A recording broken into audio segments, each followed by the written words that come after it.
Bom dia a todos os que acompanham as aulas de transferência de calor. No dia de hoje, vamos continuar com o tema trocadores de calor e vamos estudar o método para a análise de trocadores de calor chamado método da diferença média logarítmica de temperatura. Este método pode ser utilizado quando as temperaturas de entrada e saída dos fluidos quente e frio são conhecidas ou podem ser determinadas a partir de um balanço de energia. Nesse caso, a diferença de temperatura média logarítmica pode ser determinada e, portanto, pode ser calculado as vazões máxicas e o coeficiente global de transferência de calor, assim como a área de transferência de calor do trocador de calor. Por isto, este método é muito indicado para a determinação do tamanho de um trocador de calor para umas determinadas temperaturas de entrada e saída do fluido quente e frio. Então, uma vez aplicado este método, a tarefa é selecionar um trocador de calor que satisfaça as exigências prescritas de transferência de calor. Então, a fim de desenvolver uma relação para a diferença de temperatura média equivalente entre dois fluidos, primeiramente vamos considerar o escoamento paralelo em um trocador de calor de duplo tubo, como mostrado na figura ao lado. Veja que a diferença de temperatura entre os fluidos quente e frio é grande na entrada do trocador de calor, mas diminui exponencialmente na direção à saída. E, como é de esperar, a temperatura do fluido quente diminui e a temperatura do fluido frio aumenta ao longo do trocador de calor. É importante observar também que neste tipo de trocador de calor, a temperatura de saída do fluido frio nunca vai ser superior à temperatura de saída do fluido quente. Então, podemos dizer que para um escoamento paralelo, ΔT1 e ΔT2 representam as diferenças de temperatura entre os dois fluidos em ambas as extremidades, entrada e saída do trocador de calor. Portanto, para o caso de trocadores de calor em escoamento paralelo, a diferença de temperatura média logarítmica pode ser determinada pela equação apresentada embaixo. Ao contrário do que acontece em um trocador de duplo tubo em escoamento paralelo, os fluidos quente e frio em um trocador de calor contracorrente entram no trocador de calor por extremidades opostas e a temperatura de saída do fluido frio, neste caso, sim pode ceder à temperatura de saída do fluido quente. Então, este tipo de configuração proporciona a transferência de calor entre as parcelas mais quentes do fluido. Então, para o caso de um trocador de calor contracorrente, o ΔT1 seria a temperatura de entrada do fluido quente menos a temperatura de saída do fluido frio, e o ΔT2 seria a temperatura de saída do fluido quente menos a temperatura de entrada do fluido frio. E a variação da temperatura média logarítmica pode ser estimada em função da equação embaixo. O caso de condensadores e evaporadores são tratados aqui como tipos especiais de trocadores de calor, nos quais um dos fluidos passa por um processo de mudança de fase, pelo que a temperatura desse fluido permanece aproximadamente constante ao longo de todo o trocador de calor. Nestes dois casos, a variação da temperatura média logarítmica pode ser considerada como um trocador de calor de escoamento paralelo ou contracorrente, já que em ambos métodos o resultado é o mesmo. A relação da diferença de temperatura média logarítmica desenvolvida anteriormente limita-se apenas aos trocadores de calor de escoamento paralelo e contracorrente. Relações similares também são desenvolvidas para trocadores de calor de escoamento cruzado e de casco e tubo com múltiplos pases, mas as expressões resultantes são demasiado complicadas devido à complexidade das condições do escoamento. Em tais casos, é conveniente relacionar a diferença de temperatura média logarítmica equivalente com a diferença de temperatura média logarítmica para um caso de trocador de calor contracorrente. Para isso, a variação da temperatura média logarítmica vai ser igual a F, que seria um fator de correção, vezes a variação de temperatura média logarítmica para um trocador de calor contracorrente, onde esse fator F depende da configuração geométrica do trocador de calor e das temperaturas de entrada e saída das correntes do fluido quente e frio, onde esse fator de correção é inferior a unidade para trocadores de calor de escoamento cruzado e casco e tubo com múltiplos passes. E o valor de F igual a 1 corresponde ao trocador de calor contra corrente. Assim, esse fator de correção F atua como uma medida de desvio da diferença de temperatura média logarítmica a partir de valores correspondentes para o caso contra corrente.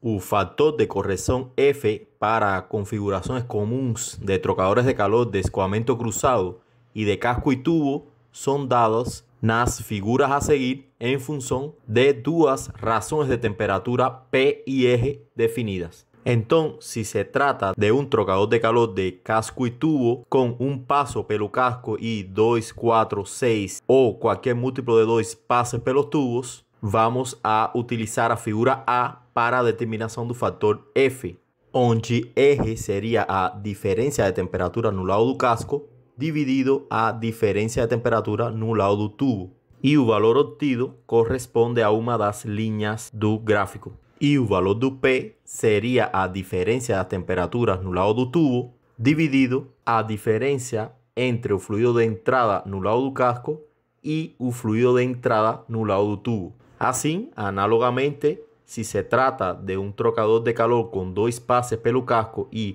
4, 8, 12 ou qualquer múltiplo de 4 passes pelos tubos, utilizamos o gráfico B para determinar o fator de correção F.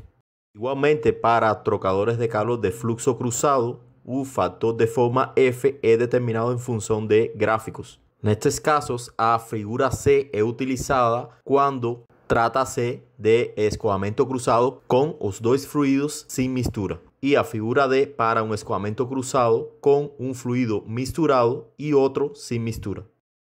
Para o caso de condensadores e evaporadores, o fluido mantém sua temperatura praticamente constante durante o processo de mudança de fase. E grandes quantidades de calor, devido ao grande calor latente de vaporização liberado ou absorvido, podem ser transferidas durante o processo de ebulição e condensação. Se analisamos os fatores R e P para o cálculo do fator de correção F, vamos observar que P vai ser igual a 0 quando o fluido que muda de fase está no lado do casco. E o valor de R é igual a infinito quando a mudança de fase está no lado do tubo. Então, para estes casos especiais que envolvem condensadores e evaporadores, o fator de correção F vai ser igual a 1, independentemente da configuração do condensador ou evaporador. Então, uma vez exposto o método da diferença de temperatura média logarítmica, vamos a resolver o exemplo 29, que é uma aplicação desse método para um condensador. O exercício fala o seguinte: água é condensada em uma planta geradora a uma temperatura de 30 graus Celsius com água de resfriamento de um lago que entra a 14 graus Celsius e sai a 22 graus Celsius. A área superficial dos tubos é de 45 metros quadrados e o coeficiente global de transferência de calor é de 2100 watts sobre metro quadrado graus Celsius. Determine a vazão máxima necessária de água de resfriamento e a vazão máxima de água condensada. E estamos considerando que o calor de vaporização da água a 30 graus Celsius é de 2.431 kJ sobre quilograma. Como podemos observar, é um exemplo bem simples para a aplicação da metodologia estudada, devido a que são dadas todas as temperaturas de entrada e saída nesse trocador de calor, assim como é dada a área de transferência de calor e o coeficiente global de transferência de calor. Então, em função dos dados do problema, vamos a aplicar diretamente o método da diferença média logarítmica de temperatura. E como se trata de um condensador, a variação de temperatura T1 e a variação de temperatura T2 podem ser calculadas considerando um trocador de calor contra corrente ou de corrente paralela. Como já vimos, em ambos os casos o resultado vai ser o mesmo. Assim, obtemos um ΔT1 de 8 graus Celsius e um ΔT2 de 16 graus Celsius.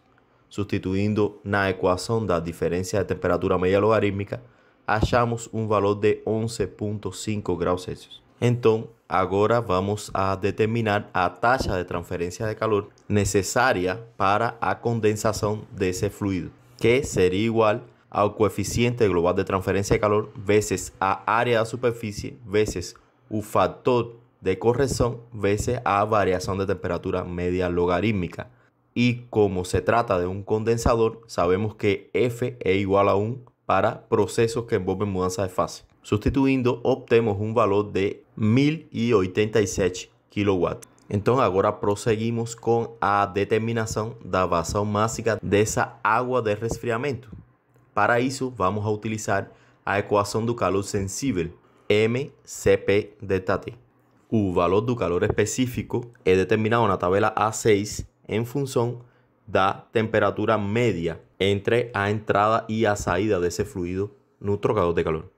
Assim, isolando a vazão máxima da equação do calor sensível, obtemos um valor de 32,5 kg por segundo.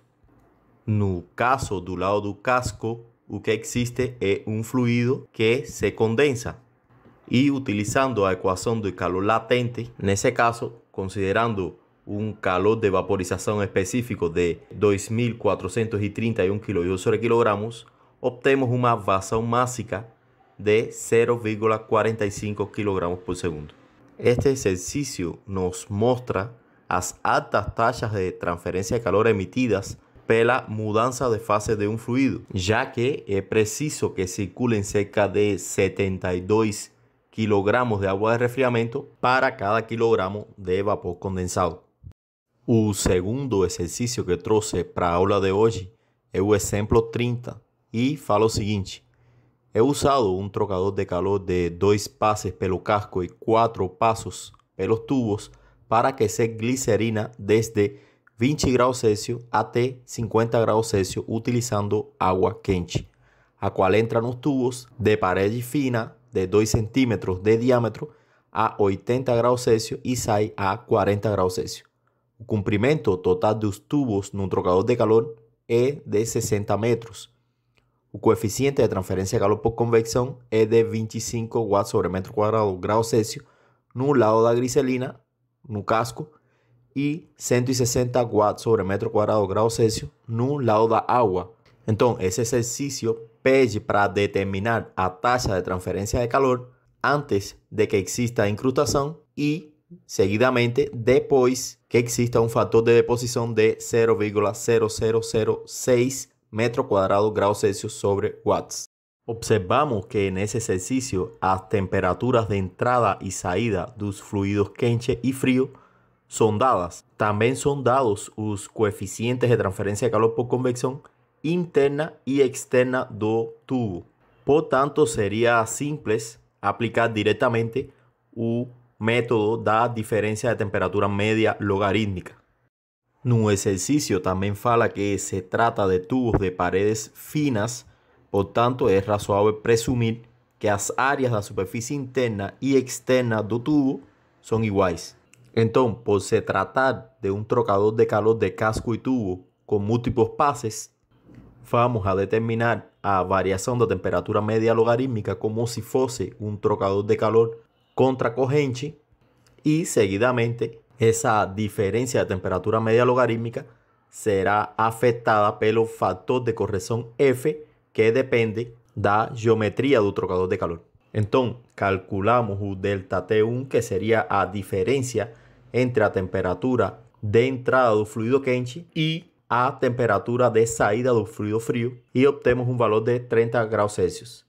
E o ΔT2, que seria a diferença da temperatura de saída do fluido quente e a temperatura de entrada do fluido frio, e obtemos um valor de 20 graus Celsius. Substituindo na equação da diferença de temperatura média logarítmica, obtemos um valor de 24,7 graus Celsius. Para o cálculo do fator de correção F, selecionamos o gráfico que corresponde ao tipo de geometria do trocador de calor envolvido nesse problema, que seria um trocador de calor de casco e tubo com 2 passos pelo casco e 4 passos pelos tubos. Achamos os parâmetros P e R e encontramos um valor de F de 0,91.